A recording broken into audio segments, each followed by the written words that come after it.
我最近约了几个南方小土豆去滨海大闸蟹玩，但是里边现在排队实在是太邪乎了，所以我买了100多斤山楂。我打算提前在家做点酸奶山楂球，然后带到里边留着排队的时候吃。但是想做这玩意儿就得先做山楂糕。这回处理山楂，我是先去的屁，然后烫软了再去它的核根儿。这种方法虽然麻烦，但却是最适合我们的，因为我们前2天刚捅了3000多粒山楂。我一点不撒谎，我现在看见这个桶子，心脏就有点生理性的突突。然后这山楂加水打成泥之后就可以过筛了，但这玩意儿因为组织纤维太细了，筛起来巨麻烦，而且用刮板还不吃劲儿，就只能用手干。那后来给我干的指纹都快磨没了。但这都不是最魔鬼的步骤，最魔鬼的是后来熬山楂糕。这玩意儿吧，它没法大火，我们一度熬到了第2天早上4点多，完了熬的时候还特别崩，这小点崩出来一趟一个泡。真的就这么做一次之后，我特别佩服那些能在家给孩子做山楂糕的父母。这要是我家孩子以后跟我说想吃那种没有添加剂的山楂棒棒糖啊，哼，我恨不得上去先给你牙掰碎它。然后外皮儿我参考的是最近特别火的酸奶糕的做法，就是奶粉加酸奶一起和成团就可以了。所以最后这个小零食是一块酸奶糕包了几块山楂糕，然后外面还裹了点奶粉。这东西吃起来酸酸甜甜的，特别好吃，关键嚼起来口感还特别紧实，但就是做起来效率太低了。我们一共是做了7、8个小时才传出来300多个球，所以后来我非常果断，就把大部分的山楂糕都直接做成山楂糕了。主要我算了一下，要是想把这些东西都做成酸奶山楂球的话，那可能做完滨海大闸蟹都化了个嘚儿的了。然后我们就带着这些吃的去勇闯滨海大闸蟹了。这怕冷，我弟穿了4条裤子，还穿了1条可以加热的袜子。完进来之后，正好看着 M7 超玩馆有活动，我们就先到这儿打了个卡，还买了几瓶 M7 活性益生菌酸奶，超多超活益生菌。这用的是 LGG 活性益生菌，安全亲和，有很好的肠胃粘附性，还减少了90%的蔗糖。这眼瞅要过年了，送礼就送 M7，真是又健康又美味。然后打完卡，我们就去排大滑梯去了。今年这园区里好玩的东西实在太多了，尤其是蹦野迪那段实在太嗨了，我们这顿跟着摇头啊，以至于没等他低蹦完呢，我弟就把脖子给闪了。就看他这个状态，我估计他得带这个脖套回家吃年夜饭了。我最近特别馋川菜里的那个麻辣牛肉干，但是外面卖的总觉得口味差了那么一点，所以前2天趁着养羊的时候，我研究了一个特别好吃的配方，然后今天买了4个牛后腿，打算都做出来承包一下朋友们过年聚会的小零食。正好我也想看看这纯牛肉的肉干做完合成本是多少钱1斤，但是这么多肉做起来实在太麻烦了，光切肉和焯肉我们连轴干了36个小时没合眼，那干完之后心都突突，我们都吃上速效救心丸了。不过想想也够神奇的了，这1年我几乎凭借一己之力把治愈系的美食博主活生生的干成了高危行业。后来稍微缓了一下，我们就开始炸料油了，这油炸肉才香呢。然后油做的多，我还顺便炸了1盆辣椒油和1盆青花椒油。这2盆油在最后拌肉的时候会让肉干的香味和颜色更均匀，特别是这红彤彤的辣椒油，那炸完之后全楼道都是香味。然后做这个肉干需要用到特别多的辣椒，我们甚至还提前测评了一下，结果赶上了一家变态辣的，那吃完辣的胃直疼。不过好在家里常备了新39胃泰，熬夜或者吃辣刺激胃难受的时候有它一点都不慌。然后我研究了一下，最好吃的做法是先卤后炸，所以提前2天我就熬了一大锅卤水，并且在不同的时间段加不同辣度的辣椒，这样可以让香辣味更丰富，但同时也会让鼻子更通畅。就那一晚上打的喷嚏都赶我一冬天打的多了，我后来差点没因为打喷嚏把腰闪了。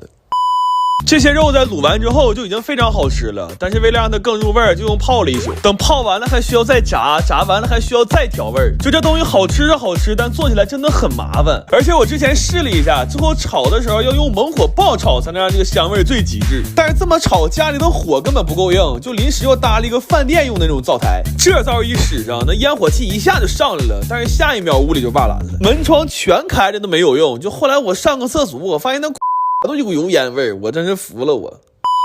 然后这2天没咋正经吃饭，又有点胃疼了，这胃不舒服可不能忍，又喝了一杯新39胃泰之后算是舒服多了。后来就用这灶，我跟我哥轮着炒了1天，那到晚上感觉手都回不了弯了。不过这个肉干吃着真的是特别好吃，因为它用大火炸过，所以外皮是焦脆的，但里边肉是嫩的，吃起来会有很多汁水，而且因为裹了花生和芝麻，那嚼起来越嚼越香。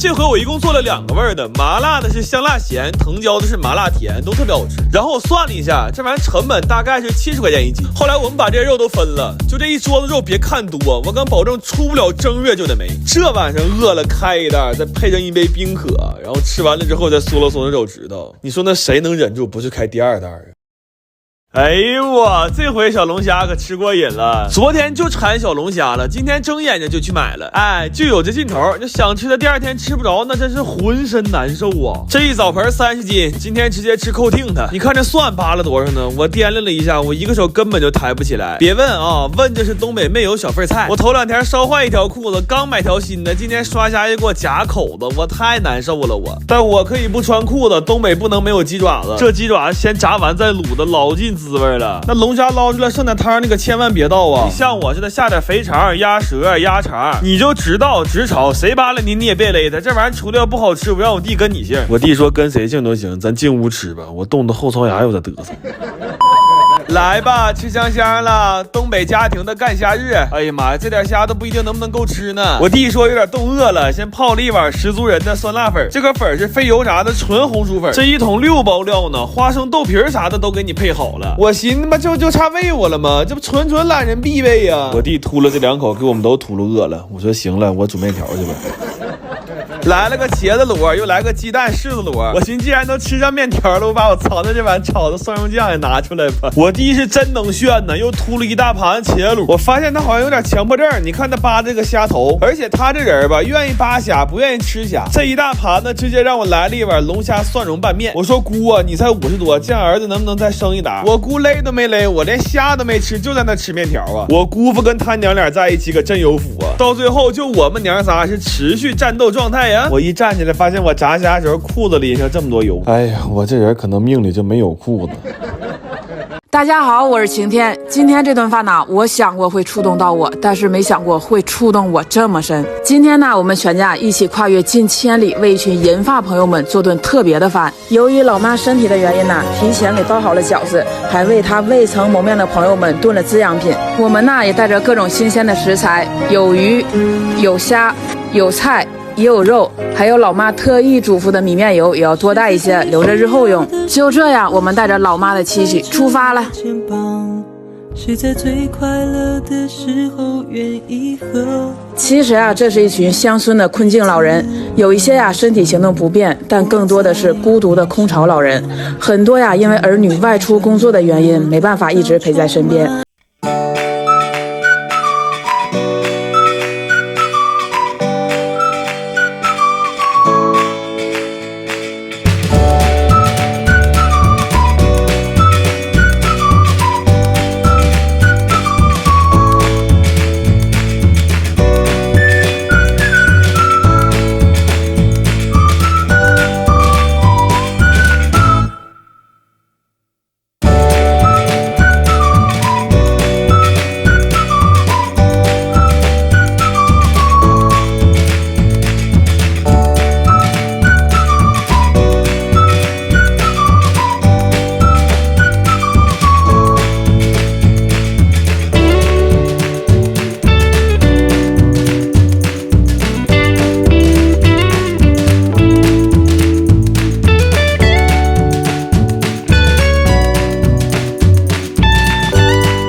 很有感触的一句话，这个世界上几乎所有的爱都以聚合为终点，只有一种爱以分离为目的，那就是父母对孩子的爱。